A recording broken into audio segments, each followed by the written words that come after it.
ഇന്ന് വൈകുന്നേരം ഓഫീസിൽ നിന്ന് നേരത്തെ എത്തിയപ്പോൾ പുറത്തുള്ള ഒരു റെസ്റ്റോറന്റിൽ പോയി ഒരു ചായ കുടിക്കാം എന്ന് കരുതി. കാറെടുത്ത് പുറത്തേക്ക് ഇറങ്ങി. റോഡിൽ അത്യാവശ്യം തിരക്കുണ്ട്. കാറ് റെസ്റ്റോറന്റ് അടുത്ത് പാർക്ക് ചെയ്ത് ഞങ്ങൾ റെസ്റ്റോറന്റിന്റെ ഉള്ളിലേക്ക് ചായ കുടിക്കാൻ വേണ്ടി കയറി. അതിന്റെ മുൻഭാഗത്ത് ധാരാളം കാറുകൾ നിർത്തിയിട്ടിട്ടുണ്ട്. വൈകുന്നേരങ്ങളിൽ ഇവിടെ നല്ല തിരക്കാണ്. ധാരാളം പേർ ചായ കുടിക്കാൻ എത്താറുണ്ട്.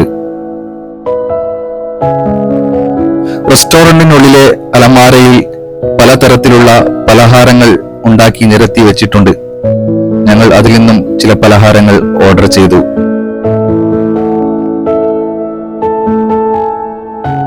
ചായക്കുടി കഴിഞ്ഞ് ഞങ്ങൾ പുറത്തേക്കിറങ്ങി.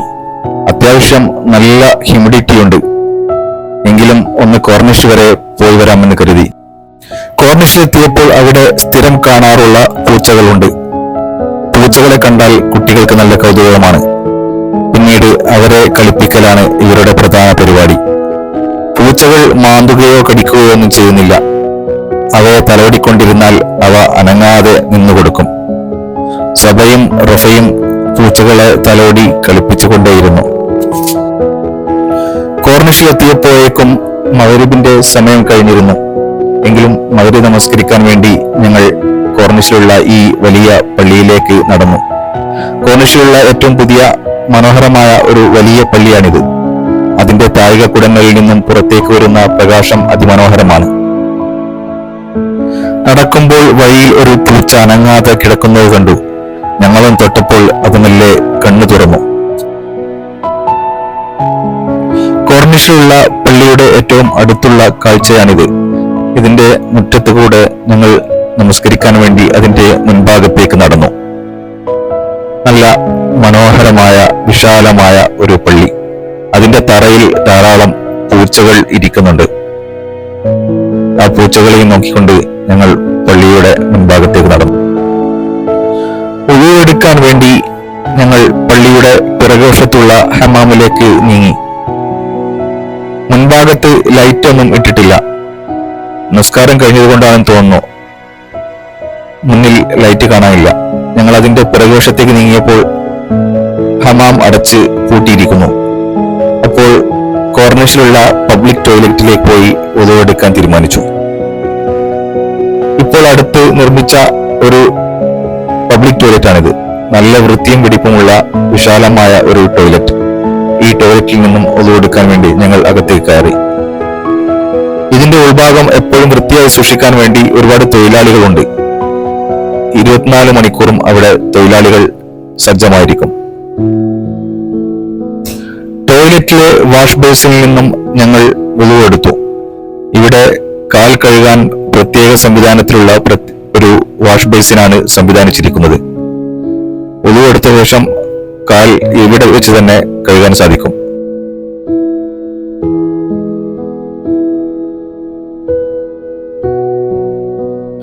ഉളുവെടുത്ത ശേഷം ഞങ്ങൾ നിസ്കരിക്കാൻ വേണ്ടി പള്ളിയിലേക്ക് നടന്നു. ഈ പള്ളിയുടെ പരിസരം മനോഹരമായ പച്ചപ്പ് കൊണ്ട് അലങ്കരിച്ചിരിക്കുന്നു. ഇവിടെയുള്ള പുൽമൈതാനിയും ഈ ഗാർഡനുമെല്ലാം എപ്പോഴും വൃത്തിയായി സൂക്ഷിക്കാൻ ഇവിടെ ധാരാളം തൊഴിലാളികളുണ്ട്. ബലദിയയുടെ തൊഴിലാളികൾ ഇവിടെ എപ്പോഴും വൃത്തിയാക്കി ഇവയെ നട്ടുനനച്ച്. ഇതാണ് പള്ളിയുടെ പ്രധാന കവാടം. ഈ കവാടത്തിലൂടെ ഞങ്ങൾ പള്ളിയിലേക്ക് പ്രവേശിച്ചു.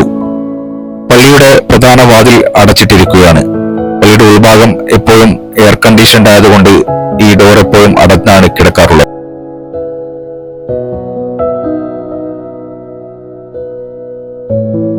പള്ളിക്കകത്ത് പ്രവേശിച്ചപ്പോൾ അവിടെ ഒരു ജമാഅത്ത് നടക്കുന്നുണ്ട്. ഞങ്ങൾ ആ ജമാഅത്തിനോട് കൂടെ നമസ്കാരത്തിൽ ചേർന്നു. പള്ളിയുടെ മുൻവശത്തായി രണ്ടു ഭാഗത്തും അറബികൾ അവരുടെ കുട്ടികളെ ഖുർആൻ പഠിപ്പിക്കുന്നത് കാണാമായിരുന്നു. വളരെ ശാന്ത സുന്ദരമായ അന്തരീക്ഷം, നല്ല തണുപ്പ്. ഈ ഹ്യൂമിഡിറ്റിയിൽ പോസിറ്റീവ് എനർജി നിറഞ്ഞ ഈ അറ്റ്മോസ്ഫിയറിൽ ശാന്തമായ ആ പള്ളിക്കകത്ത് ഞങ്ങൾ കുറച്ചു നേരം ചിലവഴിച്ചു. കുറച്ചു കഴിഞ്ഞപ്പോൾ ഇഷാ നമസ്കാരത്തിനുള്ള സമയമായി. അപ്പോൾ അവിടെ നിന്നും ഇഷാ നമസ്കരിച്ചാണ് ഞങ്ങൾ പുറത്തേക്ക് ഇറങ്ങിയത്. അധികം ആളുകളൊന്നും ഇല്ലെങ്കിലും ഒരു ചെറിയ ജമാഅത്തിനുള്ള ആളുകൾ പള്ളിയിലുണ്ടായിരുന്നു. പള്ളിയിൽ വരുന്നവർക്ക് കുടിക്കാനായി തണുത്ത വെള്ളം ഫ്രിഡ്ജിൽ വെച്ചിട്ടുണ്ട്. അതിൽ നിന്നും ഒരു ബോട്ടിൽ വെള്ളം എടുത്തുകൊണ്ട് ഞാൻ പുറത്തേക്കിറങ്ങി. നിസ്കാരം കഴിഞ്ഞ് പുറത്തിറങ്ങി ഞങ്ങൾ പള്ളിയുടെ മുൻവശത്തുള്ള കോർണിഷിന്റെ ഭാഗത്തേക്ക് നീങ്ങി. അവിടെ ധാരാളം ഇരിപ്പിടങ്ങൾ ഒരുക്കിയിട്ടുണ്ട്. ഇന്ന് അധികം ആളുകളൊന്നും കാണാനില്ല. നല്ല ഹ്യൂമിഡിറ്റി ഉള്ളത് കൊണ്ട് ആളുകൾ അധികം ഇറങ്ങിയിട്ടില്ലെന്ന് തോന്നുന്നു. ഇവിടെ ഒരുക്കിയിരിക്കുന്ന ഒരു ഇരിപ്പിടത്തിൽ നിന്നുകൊണ്ട് ആരോ ഒരാൾ ഉച്ചത്തിൽ ആർക്കോ ഫോൺ ചെയ്തുകൊണ്ടിരിക്കുന്നത് കണ്ടു. കടലിലേക്ക് നോക്കിയപ്പോൾ നല്ല ഇരുട്ട്. സാധാരണ കോർണിഷിൽ കാണുന്ന ഈ വാട്ടർ ടവറിൽ ലൈറ്റ് ഉണ്ടാവാറുണ്ട്. ഇന്നെന്തോ ഇവിടെ ലൈറ്റ് കാണുന്നില്ല. പക്ഷേ കോർണിഷിന്റെ അടുത്തുള്ള കെട്ടിടങ്ങളിൽ നിന്നുള്ള പ്രകാശം കടലിൽ പ്രതിഫലിക്കുന്നത് കാണാമായിരുന്നു. അതിമനോഹരമായ കാഴ്ചയാണ് ഇവിടെ പ്രകാശം കടലിൽ പ്രതിഫലിക്കുന്നത് കാണാൻ. കോർണിഷിന്റെ ചുറ്റുവട്ടത്തും ലൈറ്റിംഗ് സംവിധാനം ഒരുക്കിയിരിക്കുന്നത് അതീവ മനോഹരമായിട്ടാണ്. ആളുകൾ വൈകുന്നേരം ഇവിടെ സമയം ചെലവഴിക്കാൻ വേണ്ടി എത്തുന്നത് ഈ മനോഹരമായ കോർണിഷിന്റെ കാഴ്ചകൾ ആസ്വദിക്കാൻ കൂടിയാണ്. കുറച്ചു സമയം ഇവിടെ ചെലവഴിച്ച ശേഷം ഞങ്ങൾ വീട്ടിലേക്ക് തന്നെ മടങ്ങി.